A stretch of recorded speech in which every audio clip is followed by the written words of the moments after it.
J'ai un profond dégoût, ça me donne envie de vomir, j'ai la nausée. La colère de cet agriculteur à Dessines. Hier, il a découvert un bulldozer dans son champ. Des travaux destinés à réaliser les accès au futur grand stade de l'OL dans le cadre d'une mesure d'expropriation. 2 fourgons de CRS, 3-4 voitures de police pour foncer son domicile. Il plie son portail à la pelleteuse, un acte de vandalisme cautionné par la police.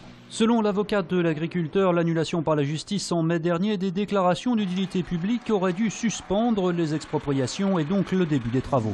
C'est le scandale dans le scandale, c'est qu'il est possible de faire un projet plus court qui passe par des terrains qui appartiennent au Grand Lyon et à la ville de Dessines, qui a moins de nuisances en termes de travaux puisqu'il est plus éloigné des maisons, qu'il coûte moins cher compte tenu du problème de dénivelé de la rue Michel Servet. Du côté du Grand Lyon, on réfute tout passage en force et on réaffirme que le démarrage des travaux aujourd'hui s'effectue sur une base légale. Le code de l'expropriation pose un principe simple, c'est que tant que les DUP ne sont pas annulés de manière définitive, c'est-à-dire que tant que le Conseil d'État ne s'est pas prononcé, la collectivité, donc le Grand Lyon, peut utiliser les terrains qui ont été expropriés. Et puis on a appris cet après-midi l'interpellation de l'agriculteur exproprié suite à une altercation avec un ouvrier du chantier. Là, pour l'instant, ils ne se rendent pas trop compte de ce qui va lui arriver. Et voilà, c'est un grand moment.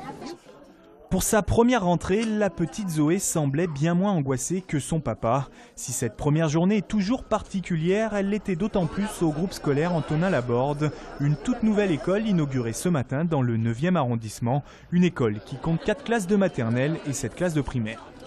L'ancienne école datait de 1932, donc il convenait de construire une école moderne.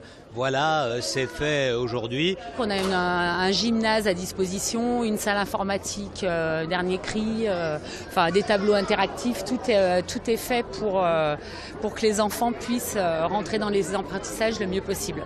Mais l'autre nouveauté qui a occupé toutes les conversations, c'est bien sûr le changement des rythmes scolaires. Désormais, 5 matinées par semaine seront travaillées, dont le fameux mercredi matin. Et pas question de le boycotter, le rectorat sera vigilant. L'obligation scolaire est une chose qui existe dans notre système, donc l'éducation nationale sera particulièrement attentive à ce que cette assiduité, à ce que cette obligation scolaire soit respectée. 36 650 élèves effectuaient ce mardi leur rentrée dans les écoles lyonnaises. C'était les bureaux de la direction.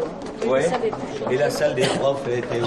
Même Gérard Collomb, pourtant enseignant plus d'une dizaine d'années au collège Jean Perrin, a aujourd'hui bien du mal à se repérer.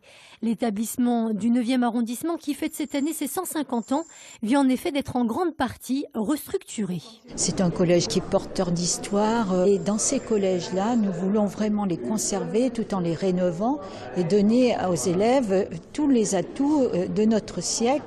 Outre la rénovation des menuiseries et des façades, le collège a bien évidemment été remis aux normes, notamment en matière d'accessibilité, mais aussi concernant l'ensemble de l'installation électrique. C'est beaucoup plus gai. Avant, c'était triste, puis c'est vrai que c'était délabré. Il y a beaucoup de gens qui faisaient des chutes dans les escaliers, dans les salles, parce que c'est vrai que les parquets n'étaient pas bien. L'extérieur, ça fait un peu plus vieux, c'est beau, et puis l'intérieur, ça fait moderne et j'aime bien. Montant des travaux, 15 millions d'euros.